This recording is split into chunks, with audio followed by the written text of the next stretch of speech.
இன்னைக்கு வருகிற ஆகஸ்ட் 11ஆம் தேதி சுந்தரமூர்த்தி நாயனாருடைய குரு பூஜை. அதை பற்றி தான் உங்களுக்கு சொல்ல போகிறேன்.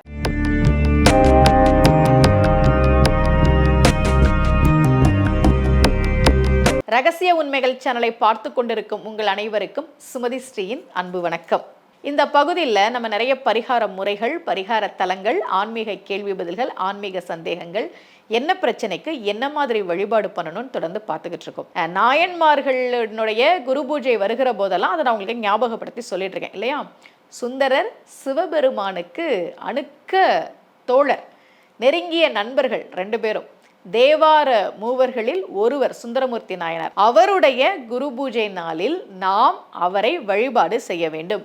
உங்கள் வீட்டுக்கு பக்கத்தில் ஏதாவது பழமையான சிவன் கோவில் இருந்ததுன்னா எல்லா பழமையான சிவன் கோவிலையும் எல்லா பாடல் பெற்ற தலங்களிலையும் 63 நாயன்மார்கள் சந்நிதி இருக்கும். 63 நாயன்மார்களினுடைய திருவுருவத்தை நம்ம பார்க்கலாம்.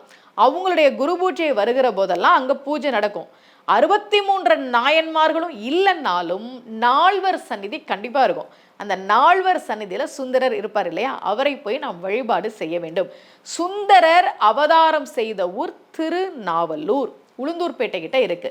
கோவலன் நான்முகன் வானவர் கோணும் குற்றேவல் செய்ய மேலவர் முப்புறம் தீ இழுவித்தவன் ஒரு அம்பினால் ஏவலனார் வெண்ணை நல்லூரில் வைத்து என்னை ஆளும் கொண்ட நாவலனாருக்கு இடமாவது நம் திருநாவலூரேன் பாடினார். அந்த திருநாவலூரில் தான் சுந்தரர் அவதாரம் செய்தார். வாய்ப்பு கிடைத்தால் திருநாவலூருக்கும் சென்று, பக்த ஜனேஸ்வரர் கோவிலுக்கும் சென்று அங்கே பக்கத்திலேயே இருக்கக்கூடிய சுந்தரமூர்த்தி நாயனாரையும் தரிசனம் செய்துவிட்டு வாருங்கள். அவர் நமக்காக அருளிய தேவார பதிகங்களை அன்றைக்கு கண்டிப்பாக படிக்க வேண்டும். நாங்கள் வெளிநாட்டில் இருக்கோம், வெளி மாநிலத்தில் இருக்கிறோம், எங்களால் கோவிலுக்கு போக முடியாதே, என்ன பண்ணுறதுன்னா சுந்தரமூர்த்தி சுவாமிகளை மனதிலே நினைத்து வணங்கி அவருடைய குரு பூஜை நாளில் அவர் நமக்காக அருளி செய்த தேவார பதிகங்களை பாராயணம் செய்ய வேண்டும். சிவபெருமானை பித்தா என்று அழைத்து தேவாரம் பாடியவர் இல்லையா? எத்தனையோ சுந்தரர் பதிகங்களை நானே ரகசிய உண்மைகள் சேனலில் உங்களுக்கு கொடுத்துருக்கேன்.